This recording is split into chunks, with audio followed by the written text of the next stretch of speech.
ain't really sure if I got my headphones connected, so I'm gonna have to ask somebody when y'all pop up in here. But for everybody else who catching on the replay, man, we gonna start talking to y'all. Seems like we got some more Diddy Drama. Diddy kind of full of slicker, man. They gonna work for him. I don't know. It's early in the morning, so it might take a while for somebody to pop up there and I'm gonna pop out. So what it's looking like is the feds, they came to Diddy and just made him aware that, hey, come March the 7th, we gonna reveal all the names on the Diddy list, the co-conspirators. And in return, what Diddy did was, who I got rocking with me? What Diddy said was, hey, why wait? I would feel better about the situation if you just go and put them out there February 1st. Now, the lawyer in me is saying that Diddy is trying to get all the names out there once so the media can go into a frenzy and get off of him. 2, so it'll overload the investigation that's going into him by them having to go ahead and start investigating everybody else. And with him being on a timeline to go to trial, because they're still in the middle of the investigation, but with them being on a timeline for him to go to trial, if they have to deal with the fallout of revealing all these names a month earlier than they planned on, it would take away from their time and their investigation with him, which would ultimately stall parts of their investigation and probably save him from a few of them charges. I think that's what he's hoping. In other news, you know, they've been saying that Diddy refusing to come out of the cell. Duh. Like I told y'all from the jump, the reason they had the man on suicide watch is because they didn't want him to take his own life because it's too much at stake with this trial, and they didn't want people who could potentially be on their list to take him out before they had a chance to squeeze the juice out the lemon, you know what I'm saying? So now that you got Jay-Z and Diddy on the case together, it's like, y'all hit the like button for me. Hell yeah, Diddy scared to come out this cell. Man, we all know Jay-Z, he like to wipe the scene clean after he do his thing. So now with him being on this case with Diddy, I'm pretty sure Diddy is scared out of his mind. Like, man, if I come out this cell, one of these dudes gonna have me eradicated. You know, they're gonna get me out the board. They're gonna take this chess piece out the board. He's a major piece. You got to think about it. They could have let these names go either in February like he won't, or in March like they already said. And everybody on this list is a co-conspirator. It's too late to play the victim for these people. You know what I'm saying? A lot of these folks could be like, hey man, he drugged me too. I didn't know what I was doing. Say, bro, it's too late. Y'all done had ample time to come forward with y'all stories and point the finger and point the blame too. And I know it took forever for a 13-year-old girl to grow up and tell her side of the story, but what I'm saying is, y'all see what's going on, and if you know this man that wronged you, you should have been speaking up on it. Other than that, this list about to drop, these tapes about to drop, these witnesses about to start being able to say, yeah, that's the name I was talking about when I said Celebrity A. You know what I'm saying? Jay-Z ain't the only celebrity that name is put the term from celebrity to what their name is. He was celebrity A for a minute. Now his name Sean Carter, Jay-Z. In that other case with them, you gotta realize that's not the only celebrity in that case. They gonna drop part thing number 2. I thought it was Mary J. Blige, but they saying it's probably gonna end up being Jennifer Lopez. You know what I'm saying? It's like Cassie probably could have easily ended up being one of the people named in this list.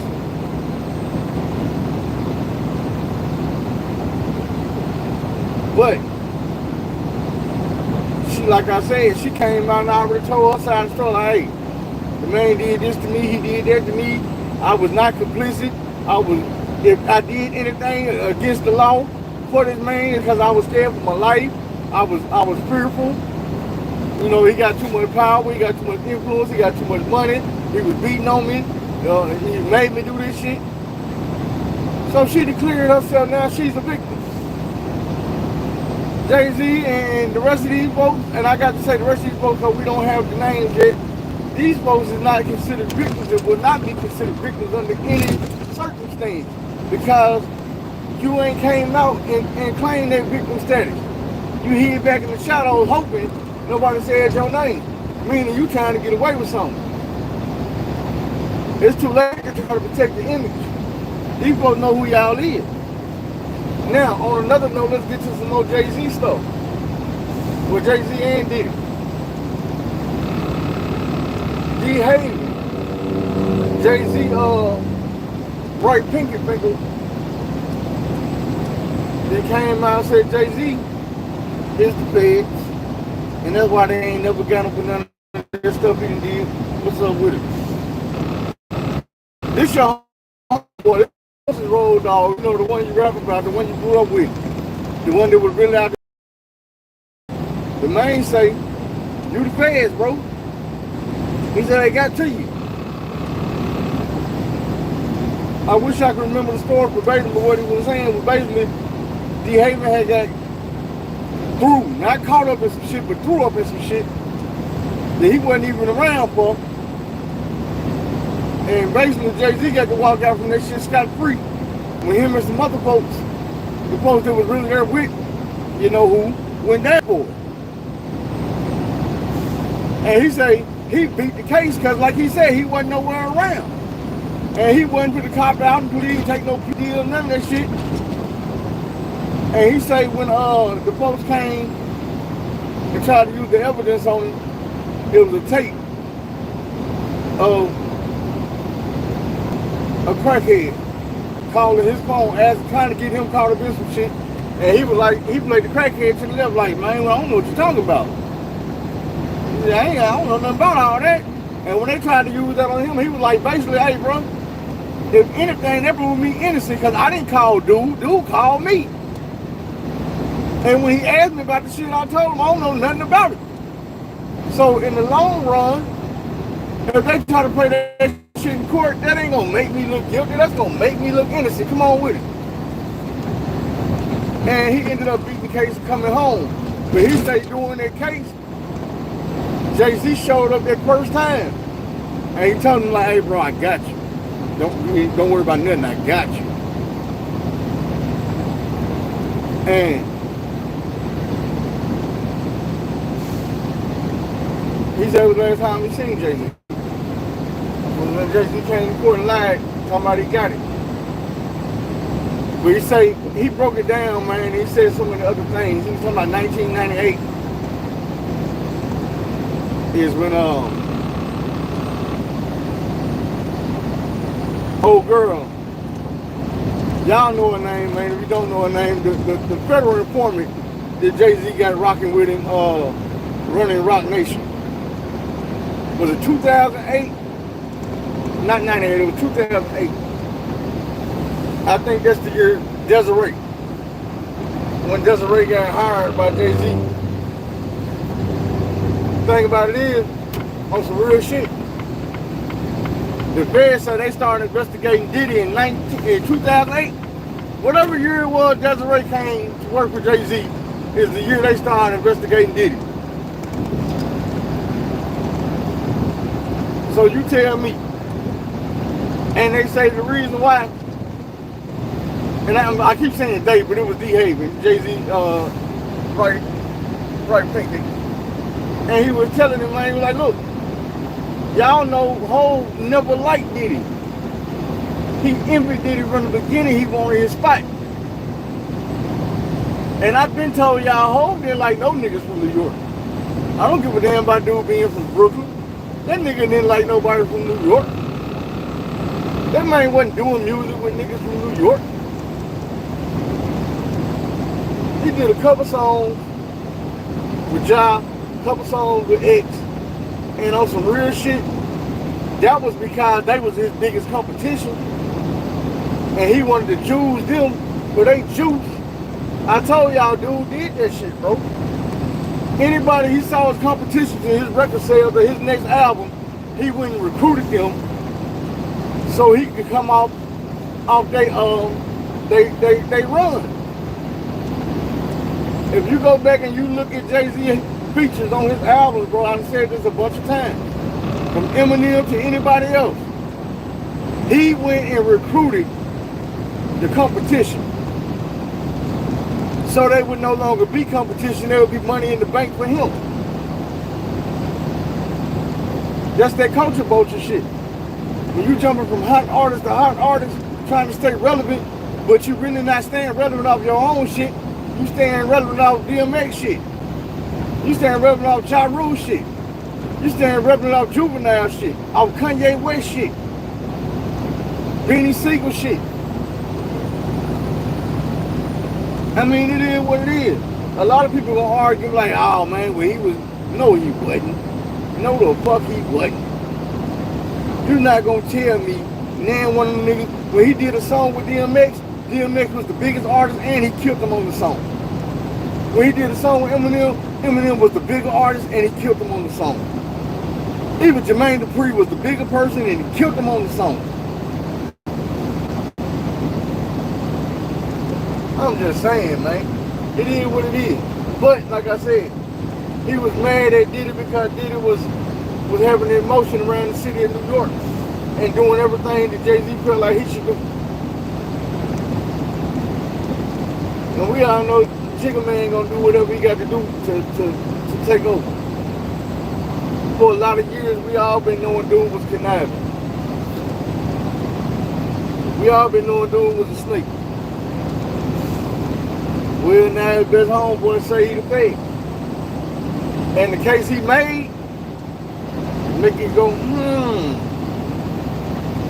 I mean, it is what it is. A lot of these New York niggas is the fake. If Diddy ain't a snitch now, then he about to be. Oh. I've heard plenty of people come out and say Diddy was a fake. Kanye West.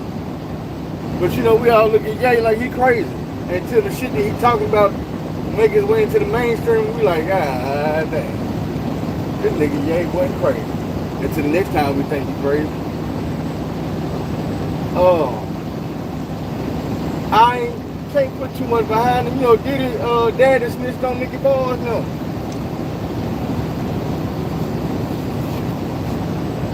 What guy to say your daddy was a wreck, that means he raising a mice.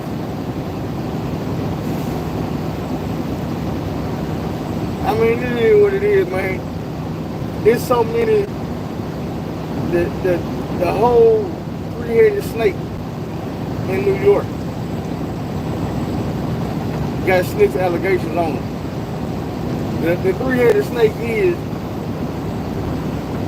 Diddy, Jay-Z, and 50. I know more forgot, but 50 came in the door with snitch allegations. From the very beginning, they were all dude was a wreck. And we didn't want to believe it, but hell, as time went on, the shit he doing now, that dry snitching shit he doing on Kendrick Lamar, like dude is going around the world on a whole damn tour. Glazing Drake, every stop. I seen some more shit where he was like, well look, every chart-topping song that Future ever had Drake on it. Like, Future put out a lot of music, but it don't chart without Drake. And I was like, man, if you don't get your ass out of here glazing, why is you going everywhere trying to make Drake look good? I don't get it. I mean, I understand you got to be find a way to make money out of this man. You got to be writing music for him or something. Like, you want to be a ghostwriter, we know you do that. You ghostwrite for people. While we on Drake, check this one out. They came out and said Drake, since all the ghostwriters left him, now he's using the AI. They busted his rhyme scheme and his rhyme pattern, saying that all the songs that he say he wrote, the ones that don't have ghostwriters, are Sean songs. I'm gonna break down to you real quick with a Sean song.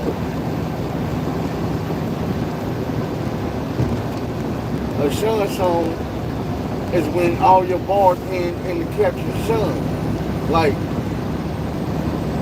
celebration, alteration, altercation,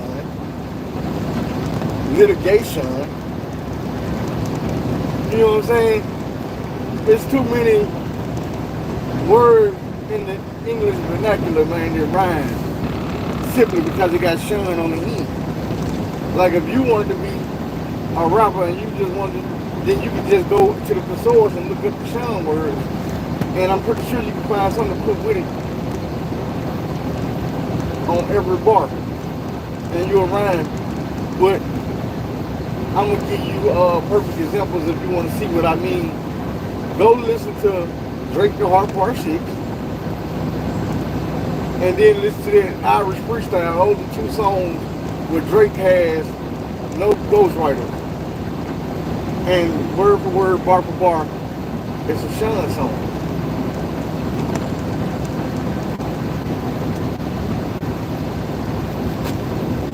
The man saying all the Sean words like he really spitting.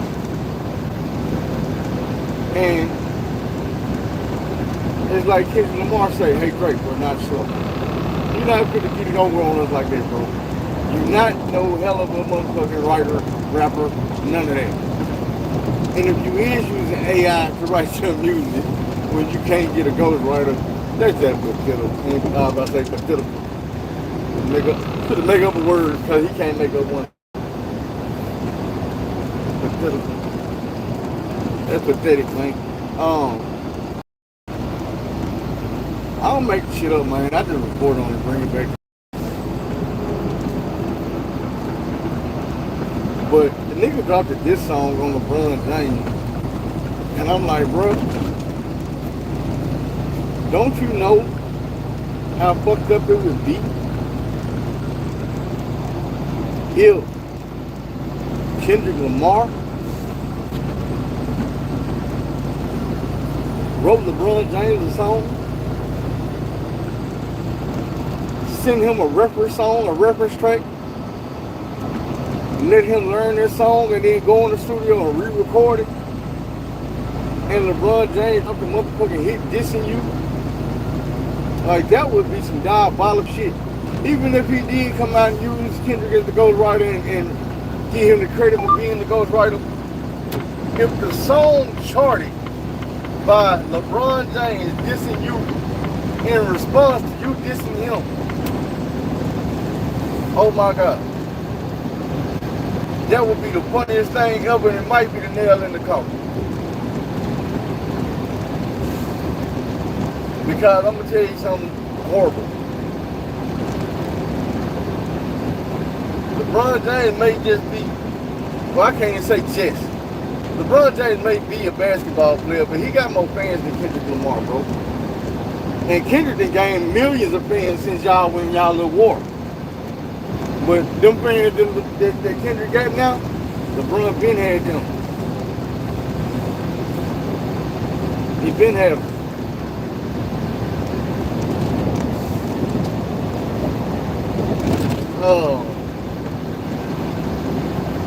Ain't too much to say about that, but what about this?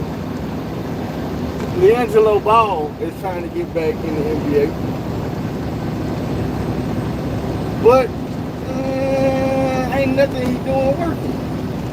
I think he just signed to go play overseas for the Whatnots, whoever the hell that is.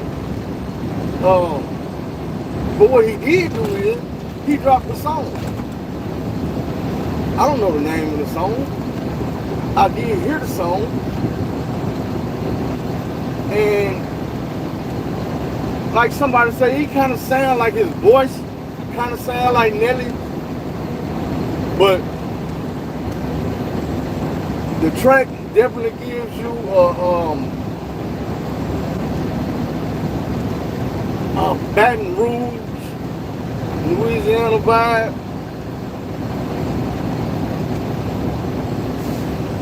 I can see my boy Webby murking that beat. Liangelo made a damn good song on it. Like, whatever you thought it was gonna be, it's gonna be better when you hear it. I've heard Liangelo Ball, he ain't got nothing on Liangelo. Like my boy said, the bar say he had 3 sons and all 3 of them stars. He just didn't know one of them was gonna be a rap star. The boy Liangelo can rap. He can put out an album. I'm not saying he gonna go diamond, but I am saying he gonna get some spins.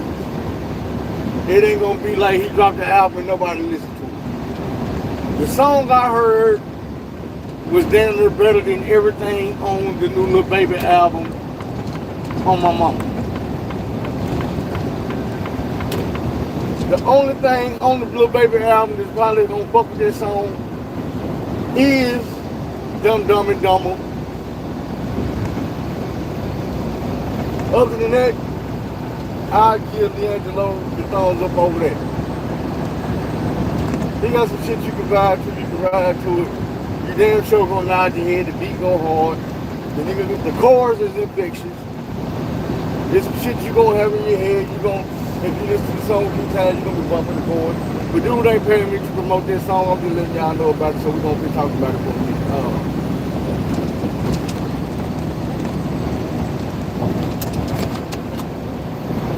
In the name of celebrities, what else is going on? Donald Trump is getting sentenced on the 10th. Close your eyes, turn your head, there's nothing to see here. The judge that basically already let him know you will not be getting no jail time.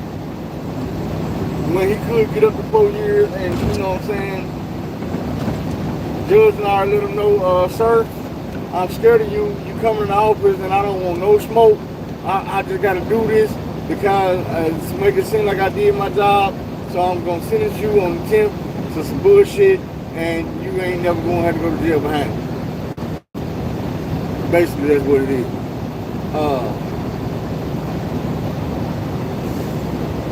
In political news, I don't really have too much. I have not really went and checked up on the shit that happened to Ice-T. I ain't been paying too much attention to Luigi and the United Health assassination. I know about these things, but I don't know about these things. So there ain't really nothing to speak about.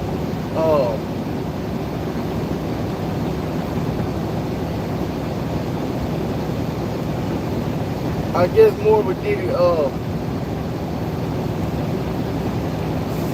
I think they're gonna try to prosecute his sons. Maybe not Quincy, because he don't really be too much involved in it and shit. But Justin and Christian be knee deep in all the bullshit that Diddy got going on. Christian with his actions, you know, the Ray J shit and all that, he pretty much gave up his victimhood.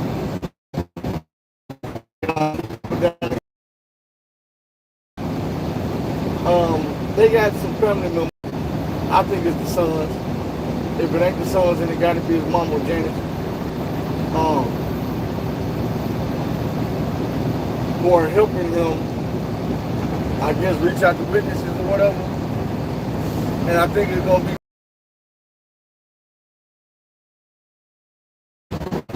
more involvement to help get Diddy to goddamn flip on whoever.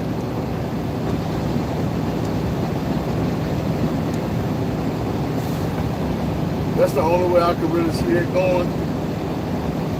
I think they're gonna use the sons as bait to get Diddy to do a couple backflips on his beard. But I don't see this being a situation where they want to let the peers go, because this is their chance to take down hundreds. And I ain't saying everybody connected to the Diddy shit gonna be hundreds. What I'm saying is the people that are connected to the Diddy shit are famous people. They Hollywood people, they millionaires, they got money, they got connections, they know things. And then one of them sitting back like, shit, nigga, I'll go do my 20, I'll go do my 15, my 10, my 5. So when the feds come to him like, hey, tell us something now, give us something. Somebody gonna give somebody something. You feel me? Speaking of giving somebody something, Yak Gotti, y'all know who Yak Gotti is? YSL case. Yak Gotti was one of the ones. Yeah, the Young Thug folded, and I'm gonna say he folded because he took a deal. After Young Thug folded and took that deal, that wasn't no real deal, Yak Gotti stood on 10 toes, told him, well, fuck you, what you got? Called their bluff and walked out that bitch scot-free. And even though Thug lawyer is saying that he happy for him and this and that, there's people saying that, and Thug don't like that shit. And my thing is, you ain't gotta like it, but you must respect it. The man did what you refused to do, which was stand on all 10 toes, chest out, chin up, and tell them folks take your best shot. And call they bluff. I mean, for 2.5 years, 18 months of trial time, Young Thug did that. He sat there quiet, not saying a mumbling motherfucking word, like, nope, nigga, I'm a G. And at the last second, when everything fell apart, when they were throwing the case out, they came in, man, with a plea deal like, hey, now you know you can get faulty,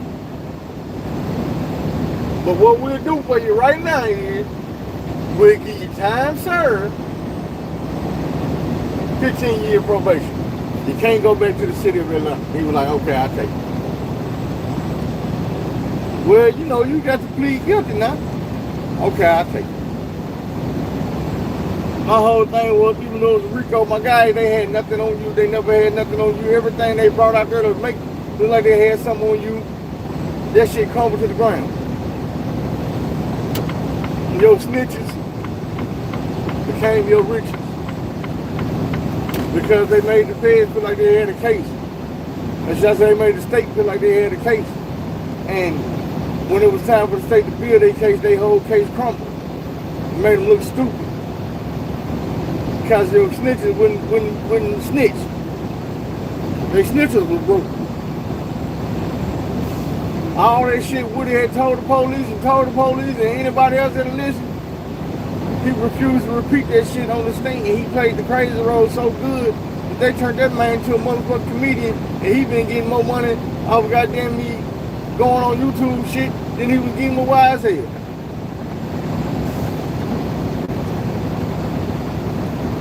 Ain't that a bitch? Would have been getting more money being a comedian on motherfucking YouTube than he was getting killing folks. And I can say that because he himself has already admitted to this shit. someone that telling jokes and cracking jokes and maybe to cry.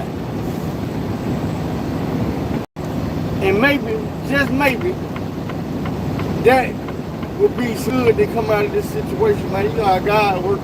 You can't never tell God what He's not gonna turn into a positive. He'll do it right in front of your face. So now Woody, instead of out here doing what he was doing, he put smiles on people and making people laugh, and he's supporting his family like that. So maybe he don't have to go back to doing the crazy shit he was doing to support their family and better their life. You feel me? I hope it's the case. What is going on, man? Let me see what this, so I see you said it a few times.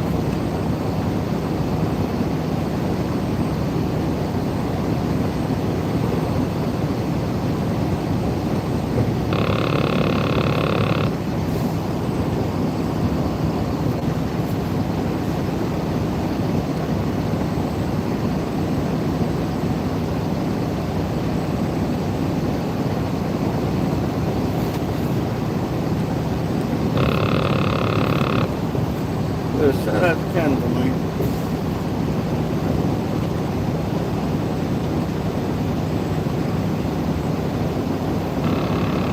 Anyway, man, that might be the end of this episode. Like I said, I ain't had too much to talk about. Maybe I did. I covered a lot of stuff real bad. Anyway, good to get up out of here, man. Y'all don't be afraid to take that long road. Instead of the wrong road. Do things the long way instead of the wrong way. Find somebody to help. Tell somebody you love them. You know I love y'all. I appreciate you. We out.